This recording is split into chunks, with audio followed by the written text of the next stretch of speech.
Folks, have you thought about tariffs? You have. It's all over the news. But did you know that tariffs actually help one segment of the economy? Yes, folks. Unfortunately, tariffs make landlords rich. That's what Dion told me this morning. So, Dion, help us understand how tariffs make landlords rich. I do sometimes like to posit a theory and watch people think, I never thought of that. Maybe a little bit of a contrarian view. So I'll just take a small example of our friend Millennial Mike. He invests in Gary, Indiana, because the steel manufacturers moved out, city fell apart. There's abandoned houses everywhere. He buys them. He spends money, $20,000 to $40,000 to buy a house, spends $20,000 to $40,000 fixing it up, gets over $1,000 a month in rent. So he's into it less than $100,000. He's way over the 1% rule. It's 45 minutes from Chicago. Remote work kind of kicks in. Section 8 is an option. So he's doing really well. He knows what he's doing.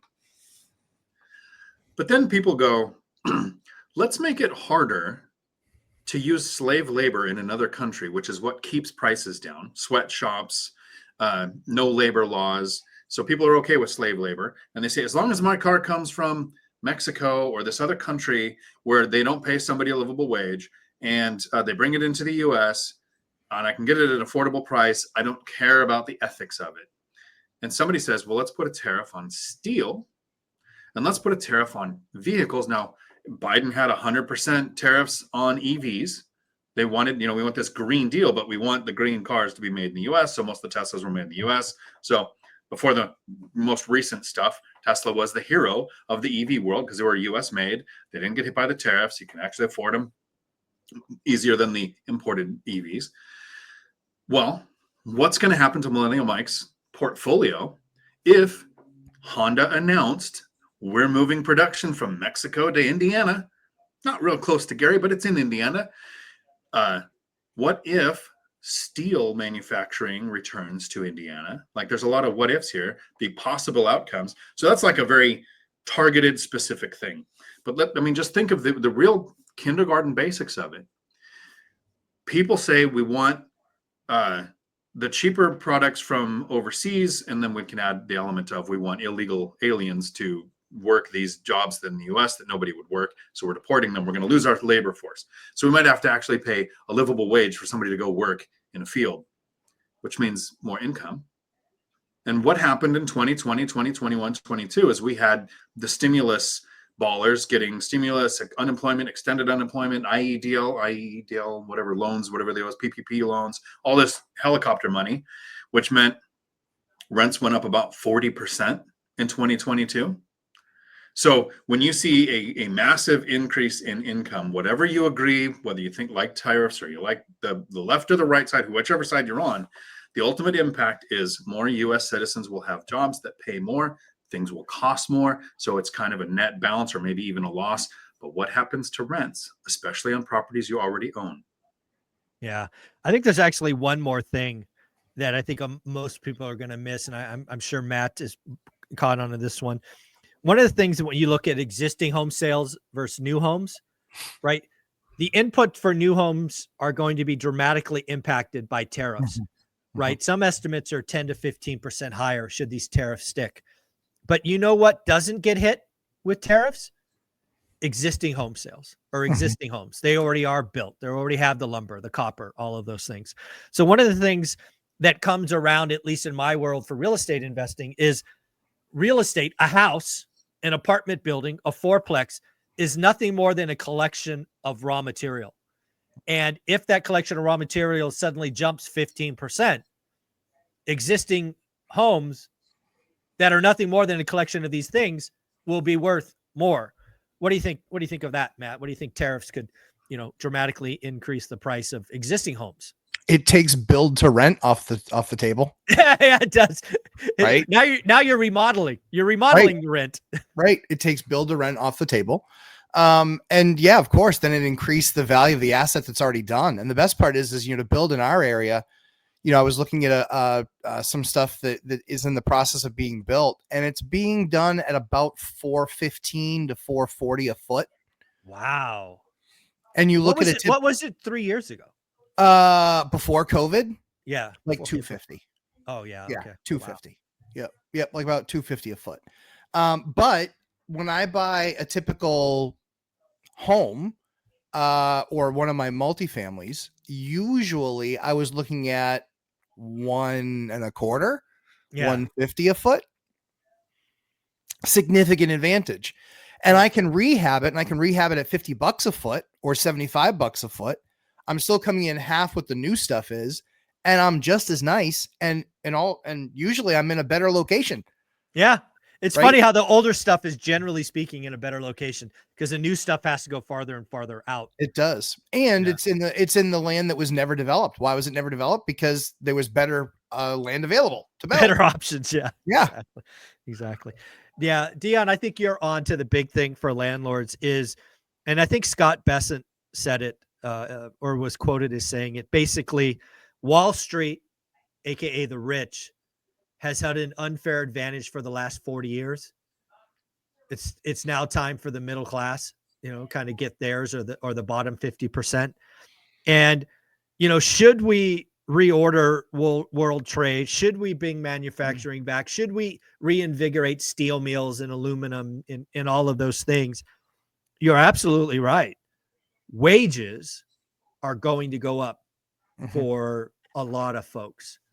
And we have already seen what happens when wages go up for a lot of folks is rents will follow. So talk about that some more. Well, one of the dumbest things I've heard in the last decade was from Bill Maher. Yeah. Now, I really like that he kind of stays in the middle. He leans left. He leans old school left, more 1980s liberal than current liberal. He calls out both sides for their stuff. So I watch him because he'll have that debate with somebody, like him or not, and he'll give the other person a voice. But he actually said the dumbest thing I've heard in 10 years. Oh, no. He said, this is probably 2 weeks ago, why would we want to bring manufacturing back? Who wants to do those jobs?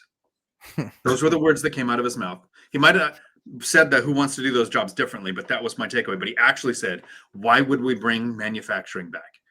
Not understanding how many people could benefit from a job like that. Yeah, Oh my we've goodness, got the majority of college attendees are female. The colleges aren't designed to get you a job in the trades, but who's making six figures right out of welding school, right out of a truck driving school job with a local job? Like all of those trade skills that can equal a six-figure job when the average income is 60,000, not six figures. This is a massive increase. Now, is Bill Maher going to go out and work in a trade? No, of course not. Is anybody that Bill hangs out with going to do that? No. But how about the 300 million other people who could benefit from a job that pays more than what they're making because we bring manufacturing back to the U.S.? Yeah, I mean, it's really interesting to think about this because, well, let's just have this discussion. Let's talk about Apple iPhones, right? Let's just have this discussion, right? There, I forget who said it. Somebody said, let's get Apple to bring iPhone manufacturing back to the United States. I talked about it today on the Daily Financial News. I think, Dion, you were on for that. The reality is, just the reality, if we want Apple to make iPhones in the United States, a couple of things have to happen first. One, you have to build the manufacturing plants. I have heard estimates of between $20 and $30 billion to create said plants. And, oh, by the way, it'll take 3 or 4 years.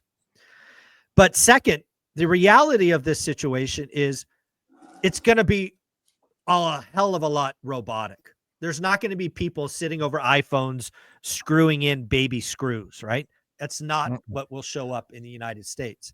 It will undoubtedly have a lot of high-paying jobs, right? People working on repairing robots and maintenance, and it will have a lot of high-paying jobs, but not a lot of bodies, right? I don't know what the sweatshops in China have, but I'm going to assume for every 1,000 people over there, we would have 50 here, 100 here. That's probably right. And lastly, an iPhone produced in America will cost north of $3,000, not $1,000. And I'm all for it. If that's where we want to go, let's go. I'll upgrade my iPhone every 10 years instead of every 5 years. It's okay. I'm not opposed to this. I'm just saying those are realities of the world. And if we want to go that direction of a country, let's go. But let's not forget, it's not apples to apples, right? We're not going to employ the same amount of people. We're not going to have them do the same amount of manual labor. You know, that's the reality of it, Dion. So 2 things. First, I love how people are okay with lower prices as long as it was slaves that made it. Correct. You use the term sweatshop, right? That's what's happening now. We got people in unbelievable conditions making the things. And people are like, it's fine, as long as it's cheap, right?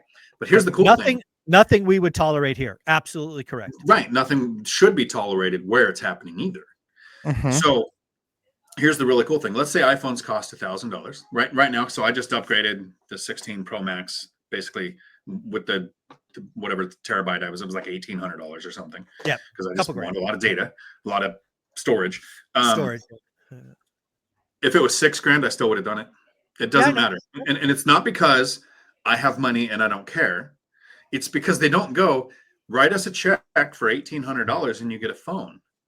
They go, here's the 2 or the 3 or the 5-year program where we add $5 a month because you're trading in your last phone to get this new phone. So most of us will look at $5 or $10 or $30 a month to get the new upgraded device, whether it's Apple or what's the poor person phone, Matt? You have one. Android. Google. Android. Most, yeah, that's right. The most largely deployed one in the world. That one, yeah. Right. The quickest blocked one on all the dating apps one. Yeah. So you have Android, Apple. I don't need that one, Dion. I don't need the dating apps where it's blocked. I'm good. So, and ironically, the Android phones are better. They always have a better sound, better camera, everything. So I'll absolutely be the first one to admit that. It's just funny how it works. It's the way they're sold and the way they're marketed. Sure. As a country, we wouldn't notice that it went 300% the price. Yeah, this is a worthwhile conversation. And again, I certainly have been a long proponent of the middle class being hollowed out. But let's also have this discussion. When people say the middle class is disappearing, that's actually misleading. And I think we've had this discussion before. There are a lot of people. Yes, the middle class is smaller today than it was historically. That is factually correct. But what often goes unsaid is the upper middle class and the wealthy is much larger than it was before. Right. Correct. So these are things that when you look at the system that we had chosen to adopt, which, oh, by the way, is completely in flux now. Right. We could be changing the world order in real time. This could be literally building an airplane while flying. That it could be that. But it's not to say that we shouldn't use resources that are cheaper elsewhere. Where I find the greatest problem with international trade is protectionism, right? I think Canada, for example, has something to do with milk. They don't like the way in the US we do something with our milk to make it, I don't know, look whiter or whatever it is. So they put crazy high tariffs on milk. Australia had done something on beef because of some, mad cow from Canada one time earlier. I think there are countries that don't play fair, China being the biggest example of this, clearly. Sure. That really needs to be discussed. And if this is the way we get to those discussions, by all means, let's go. Let's get into the kerfuffle and, let's see what happens. So I'm all down for fairer worldwide trade, but I'm not sitting here as an economist saying the United States should make everything. That doesn't make logical sense. No. I do think we have some national security issues, and I've said this for a long time. We got to bring pharmaceuticals back. So we should have a monster tariff on pharmaceuticals.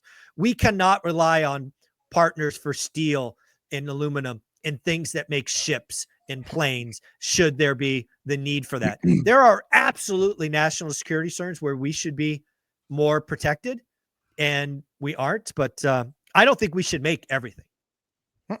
Absolutely. Matt? We should absolutely not make everything.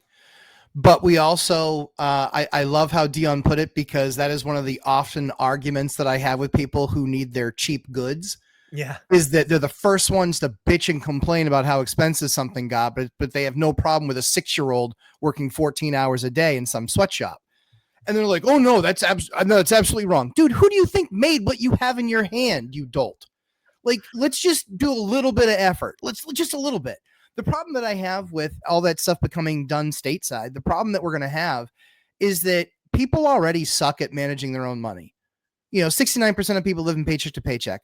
When they get that $3,000 phone, sure, it's just going to be a bigger payment, just like their $300 car payment went to a $700 car payment.